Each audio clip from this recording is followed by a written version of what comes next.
Welcome to విజీ foods. ఈరోజు వచ్చేసి ఎండు చేపలు ఫ్రై చేస్తున్నాను. ఎండు చేపలు ఫ్రై చేసే విధానము చూపిస్తాను. ఎండు చేపలు ఫ్రై చేసుకుందాము. ఎండు చేపలు కట్ చేసుకున్నాను చూడండి, తలన్నీ తీసేసి నీట్గా కట్ చేసుకున్నాను. వేయించుకున్న తర్వాత వాటర్లో వేసుకొని క్లీన్ చేసుకుంటే సరిపోతుంది. స్టవ్ పైన ఆయిల్ పెట్టేసుకున్నాము. దీంట్లోకి ఆవాలు జీలకర్ర వేసేసుకున్నాము. ఆనియన్,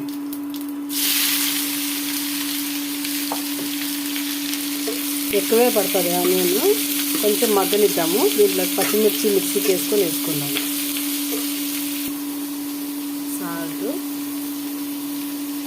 త్వరగా ఫ్రై అవుతుంది సాల్ట్ వేసుకుంటే. పచ్చిమిర్చి టమాటో మిక్సీకి వేసుకుందాము. పచ్చిమిర్చి మిక్సీకి వేసుకుందాం. దీంట్లోకి పసుపు, కొంచెం ఫ్రై చేద్దాము. దీంట్లోకి ఏం మసాలా ఐటమ్స్ ఏమేనండి, ఓన్లీ అల్లం వెల్లుల్లి పేస్టు, కొత్తిమీర పేస్టు వేస్తే కొంచెం గరం మసాలా వేసుకుంటాను, లేదంటే లేదు. అల్లం వెల్లుల్లి పేస్ట్, కొత్తిమీర పేస్ట్, 1 స్పూన్ ధనియాల పౌడర్ వేసుకుంటున్నాను, కొద్దిగా గరం మసాలా పొడి.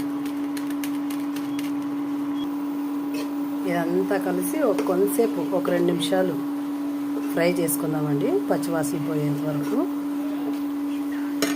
కొన్ని వాటర్ వేసుకుందాం.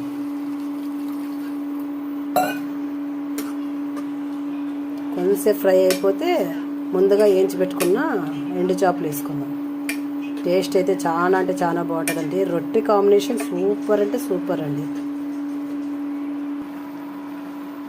చూడండి, వేయించి ఇది ఎండు చేపలు వాటర్లో వేసుకున్నాను కదా, బాగా క్లీన్ చేసి వేసుకున్నాను.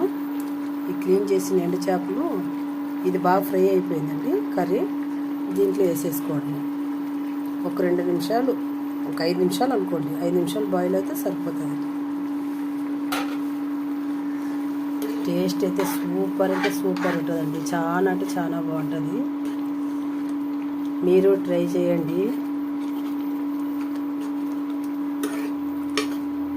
చూడండి, రొట్టె కాంబినేషన్లో చాలా అంటే చాలా బాగుంటుంది. వీడియో చూసి లైక్ చేసి, షేర్ చేసి, సబ్స్క్రైబ్ చేసుకోండి ప్లీజ్.